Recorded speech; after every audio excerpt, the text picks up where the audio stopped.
What's up, guys, and welcome back to another episode of What the L. I'm your host, Elle Kramer, and today I'm back with a very special guest, Sam Primeaux. And so today I thought, what better topic to cover other than the power of now and how that can be effective in our lives? Because as a compulsive thinker, I feel like it is very easy to get caught up in obsessing over your thoughts and letting your thoughts control you. Sam, do you feel like you ever have struggles with letting your thoughts consume the majority of your day?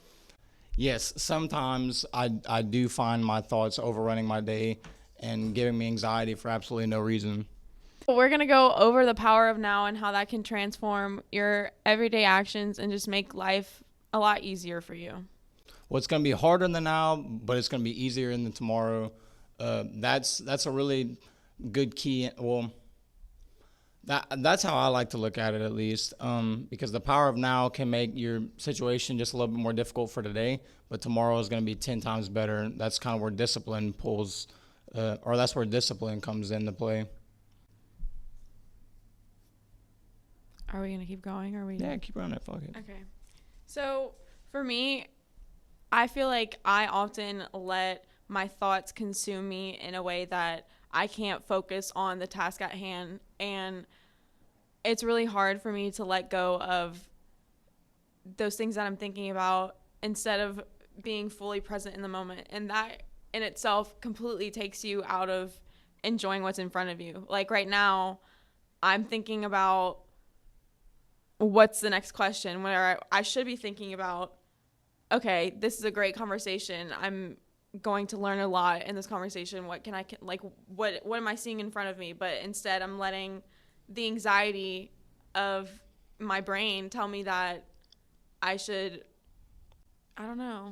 I think the biggest key for the power of now, for me at least, is to understand that, like, to be present, because we only get one life and no one's promised tomorrow. So you have to be present in every situation that you're in, good or bad, and just enjoy it for what it is. So the power of now, it allows me to be present. And what that does is, instead of letting my anxiety overwhelm me with worrying about what's next, I can enjoy what's now and understand what's going on around me. That way my future and my next move, I'll be a lot more calculated and able to let the past be the past, because I was able to sit and live with it while it was the present.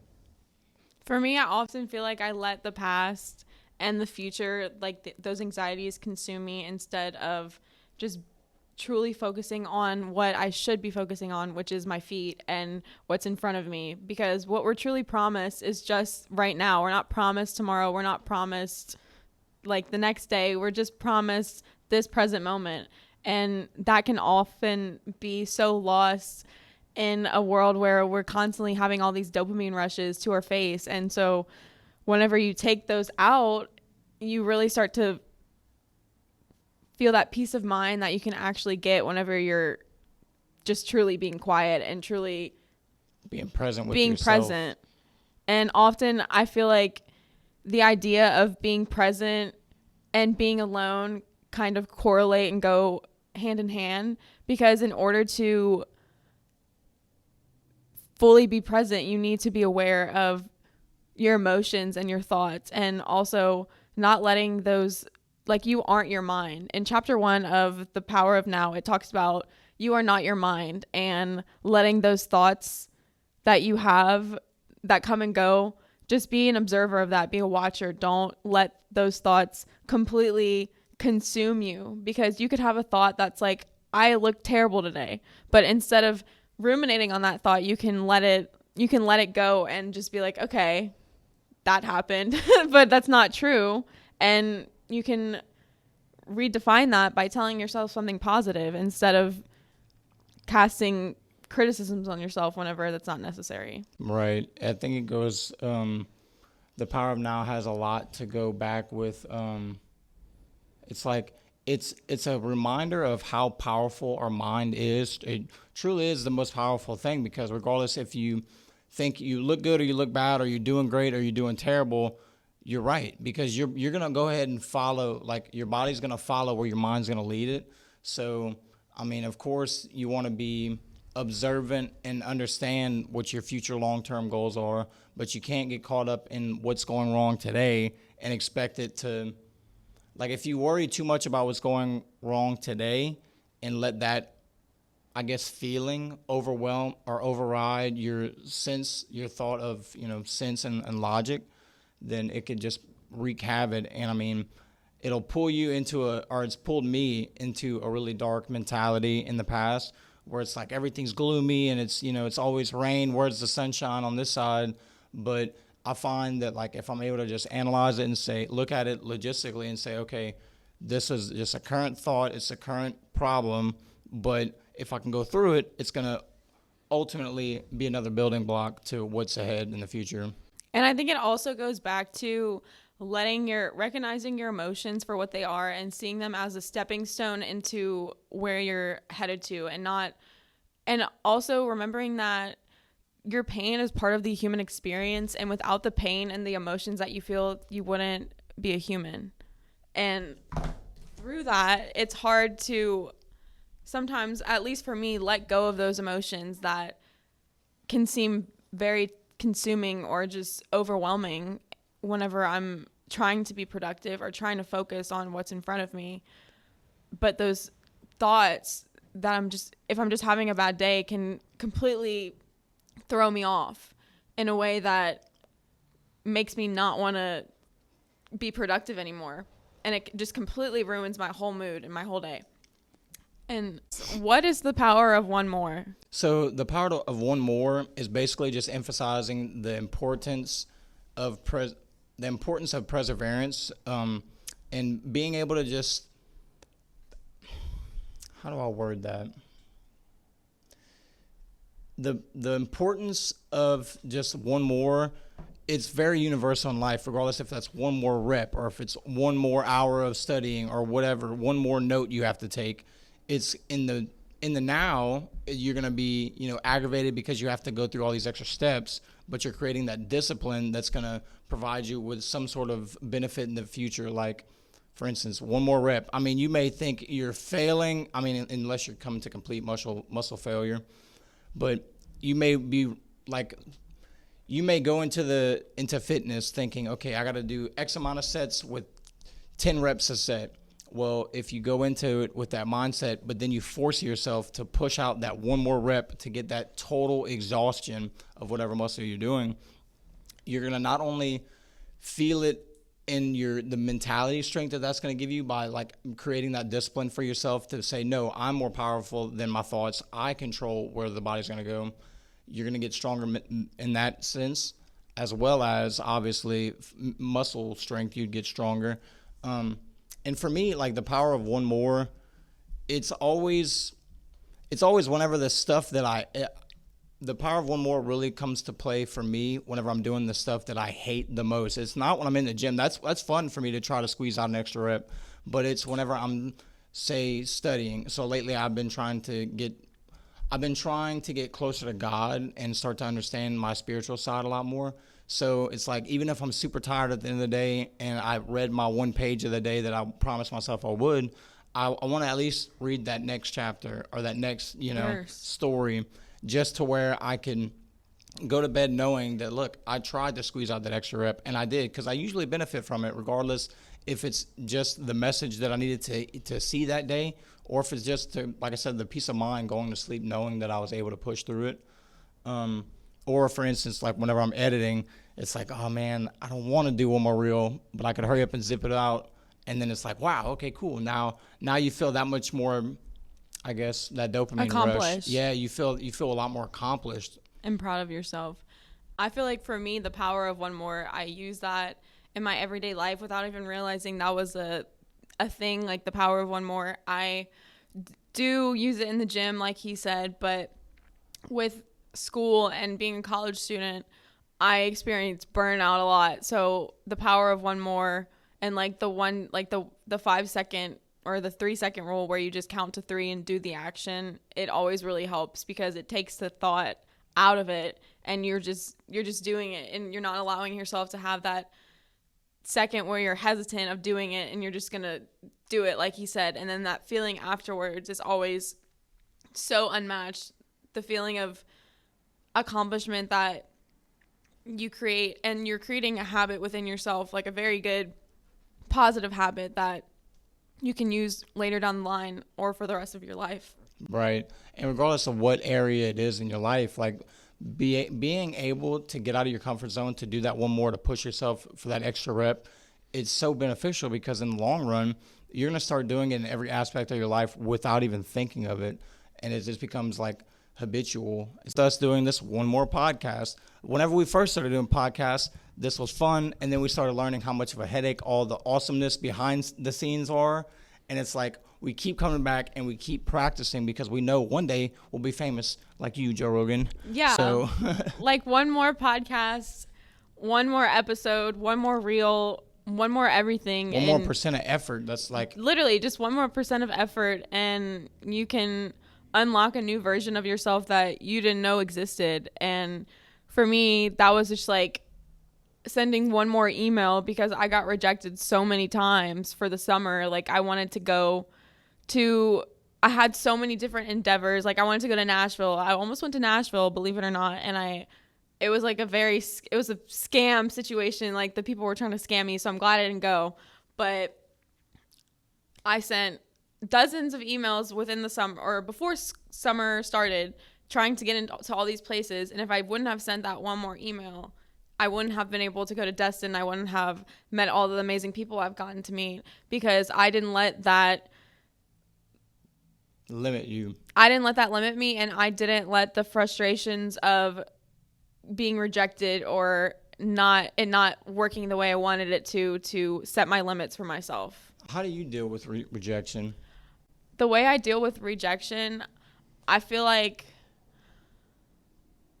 I allow it to... I'm working on rejection, because I feel like I take criticism, like constructive criticism, better than I used to. But rejection is a different thing. Like rejection within relationships, rejection. If you have your heart set on something and you go out and you make a grab for it and it just shuts you down, that rejection, regardless if that's you're shooting your shot on someone you're interested in, or a business deal, or like you said, you're reaching out, emailing, trying to get some work for the summer. Like for me, with rejection, it gives you the realest way I can describe rejection that matters to me. It's like whenever you do go shoot your shot and she says no, and like that gut wrenching feel, I use that for fuel to go ahead and say, okay, well, look, now I can analyze and say, well, why wasn't I good enough for this opportunity? Or why didn't it play out? In a sense, to give me fuel to go out and try to be better. So, I don't know. I like to use rejection as fuel for like motivation, but I don't know if everyone does or not. For me, I use rejection as redirection, because that's a good one. I believe that whenever I'm rejected, that's either God protecting me from a situation that I didn't know it could have played out differently than the way I thought it would play out in my head. So for example, like if a thing with a guy that I really had my heart set on and it didn't work out, and for whatever reason he rejected me. But if I get rejected, for the first 20 minutes to an hour, I experience that normal gut-wrenching feeling like you said, but after, I don't allow myself to ruminate on it, and instead I say, okay, well, this outcome happened for whatever reason, and it's a reason that I might not know about.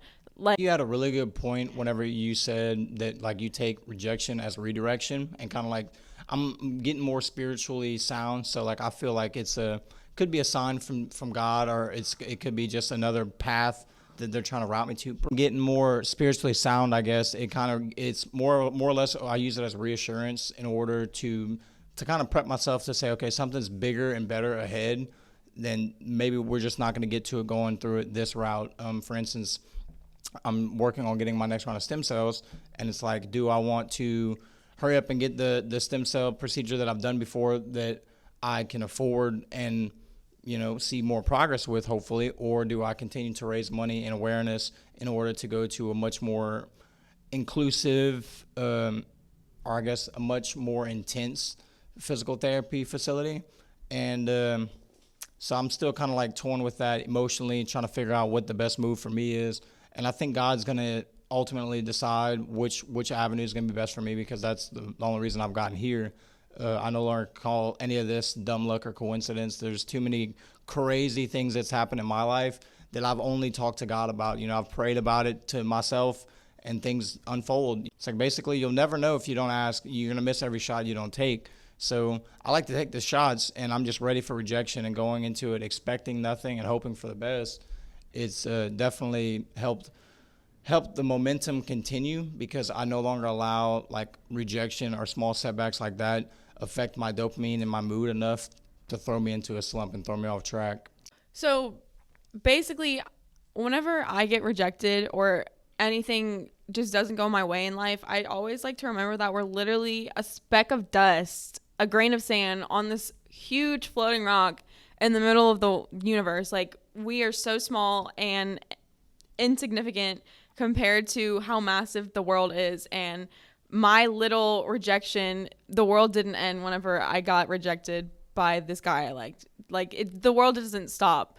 And so whenever you remember how much nobody is really paying attention to you, like, we are so in our heads and so critical and so, oh my gosh, everyone's staring at me. But the truth is, nobody cares. Nobody's looking at you. Everyone's focused on themselves and thinking about like tearing themselves apart or thinking about their own stuff. They're not thinking about the little pimple that you have on your face that you're worried about. Like, nobody's thinking about that. And so whenever you start living your life in a way that you don't let the little things get to you, it opens a lot of doors for yourself, because you take risks and go through with opportunities that you wouldn't have seen fit if you weren't afraid of not knowing the outcome. Yeah, I feel like rejection ultimately builds up that ability to eliminate anxiety in order for you to go out and take those shots, take those risks,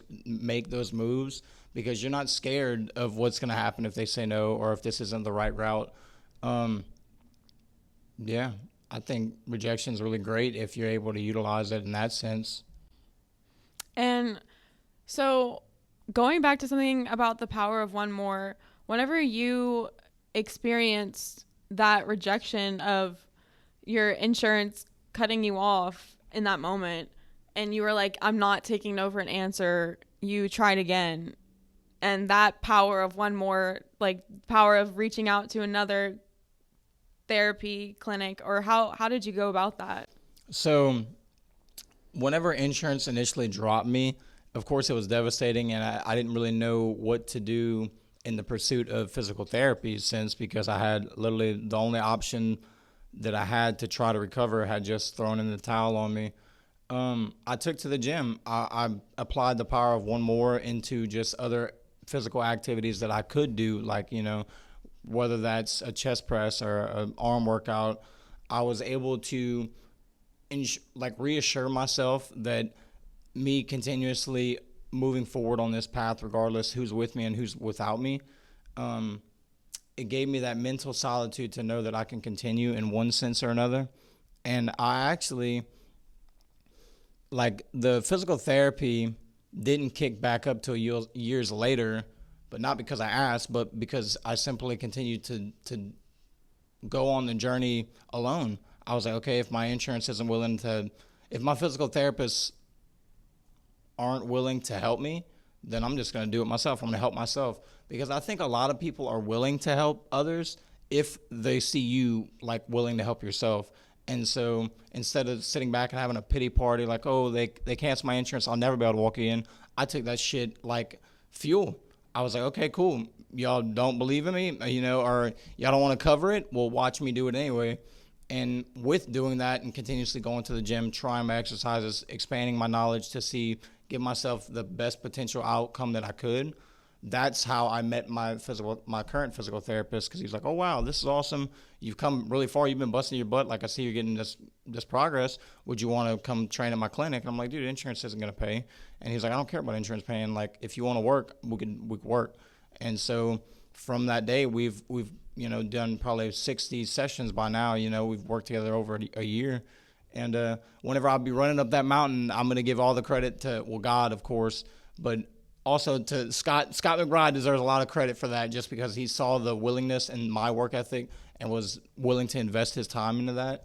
And it really gave me a good visual of what it's like for someone to say they believe in you and actually do something about it, and not just congratulate you from the sidelines. Like, if someone really wants to see you win, they're going to help you. And if they don't, they probably didn't really want to see you win. And I think that gives you the confidence within yourself to start believing it whenever people tell you that they see stuff in you. Because for me, whenever the podcast, I was like down in the dumps trying to figure out how to even set up any of this. I was like, okay, one more try at setting this up. One more try. I'm going to sit down and I'm going to give it one more try. And that one more try led me to starting my first episode, that prelude, which seems like forever ago, but I mean, we've come a long way since then. And now, up until this point, I'm able to recognize the confidence that doing that for myself has instilled within me, because it made me realize I can do this by myself if I just set my mind to it. And those around me started to recognize that. So in other words, whenever you are consistently going out whatever you're passionate about every single day and giving it your all, eventually something's gonna have to click, something's gonna have to work out for you, because it's just, that's not the way it's something's gonna eventually click, something's gonna eventually work out. And once it does, that power of one more just becomes the power of now, because you're able to live out the power of one more in your everyday life.